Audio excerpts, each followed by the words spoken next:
just check it. Yeah, where do you want it? Do you want me to just check levels for you first? You don't talk to me in a second here. Okay, go I'm ahead. not going in here, I'm just checking levels. Check. 1, 2, 1, 2, 1, How's that? 2. 1, Yeah. 2, 3, 4. You Yeah, good? that's good. No, all I was doing was just wrapping it around your. Oh, yeah. There you go, Scott. Questions right here, Scott. Oh. Speaking to the back of the camera. Yeah. Hello. Mic check 1, 2. Ooh, that sounds good. Jazzman. You should be on TV. You Do are. I have a voice for TV? Awesome. Voice for radio? Yes. Face for radio. Face for radio. Mic check. Yeah, One more how's that? Yep, that's better. Is that good It's right just there? pointing at it at least, so yeah, I'll check that out. So Sure, it's not yeah, on thank the you. shot. Right, I'm just gonna go double check with Ross. Are you guys good to go? Yeah. Good to go. Yeah, I don't know what happened. Sweet. Fine. You just lost it? Yeah, just lost it. So, You still good to go? Yep. All right.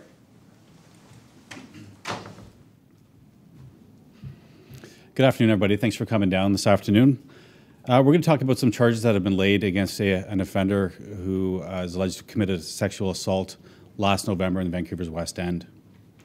Crown Counsel has approved charges against a man in his 30s in relation to a sexual assault that occurred in an apartment building in Vancouver's West End last November.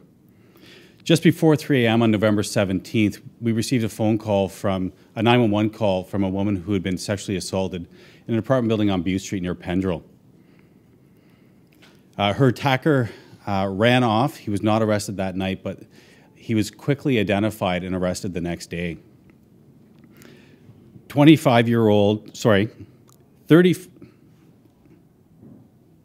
I have to double check that, the age. But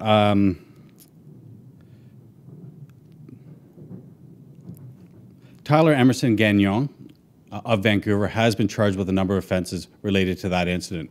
Those include sexual assault with a weapon, unlawful confinement, robbery, and uttering threats.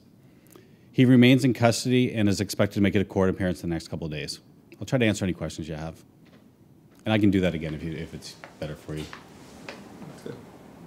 I'm not sure. Do you know his age? I think I was looking at it was this morning. I think it was an 84. So that would be 34. 35. 35 or 34, depending on date of birth. Yeah, you know what? He just had a birthday. So, I'm pretty sure he was an 84, okay. but I'm not 100% either. No problem at all. I just broke two different things. I can do it again, or I can answer any questions for Let's you. do one more off the top, just all together. Crown Counsel has approved charges against a man in his 30s after a sexual assault that occurred last November in Vancouver's West End. Just before 3 a.m. on November 17th, we received a 911 call from a woman who said she'd just been assaulted in an apartment building on Pendrell Street near Bute. Our officers arrived. Unfortunately, the suspect had fled, but we were able to collect enough information to quickly identify a suspect who was arrested the next day. Today, Crown Counsel approved a number of charges against 35-year-old Tyler Emerson Gagnon. Those charges include sexual assault with a weapon, unlawful confinement, robbery, and uttering threats, and he remains in custody. Is he also going to be investigated in any other cases? Mr. Gagnon, at the time of the offense, he was identified as a person who also we did a media release on this person, also as a high-risk offender who was missing from his halfway house. So it was through a combination of public tips and some heads-up members of the public that were able to locate him, and we arrested him the next day. Can you talk about the from November to now? He was picked up just a day after the offense.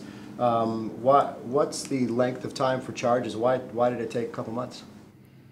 Mr. Gagnon was arrested the day following this offense. It was arrested on an unrelated matter for being a high-risk offender who was unlawfully at large. His parole was revoked. He has remained in custody every day since he was arrested at that time. So we had our investigators took their time. They collected all the necessary information. They wanted to provide Crown Counsel with the most complete information package to lay the appropriate charges. I'm assuming in that case, since he was picked up on breaking his bail or his parole, there wasn't the time limit that you had to do for charges. Was that the case? Why you could have a couple months to do this? Yeah, normally we start a 24-hour clock when somebody's been arrested. In this case, Mr. Gagnon was arrested on the outstanding warrant for his arrest and not necessarily for the sexual assault. Our investigators we're able to slow things down, collect the necessary information to provide Crown Counsel with enough information to allay the appropriate charges. And in this case, he's been charged with 4 serious offenses. Just that day you put out the release about this offender being let go. Did that help? Sorry, not let go. I think he walked away. Did that help in people identifying that suspect to make the arrest? These were treated as 2 separate incidents at the beginning. We had a high-risk offender who went missing, and we were going public with that person's, his photo, his information. We wanted the public's help to get him back behind where he needed to be. In addition to that, we had a sexual offense, a very serious offense in Vancouver's West End, and we were lucky to have high-quality video, and we were able to release that information. Just because we have the 2, we can assume from looking at the photos, we had a hunch it was the same person, but we needed evidence.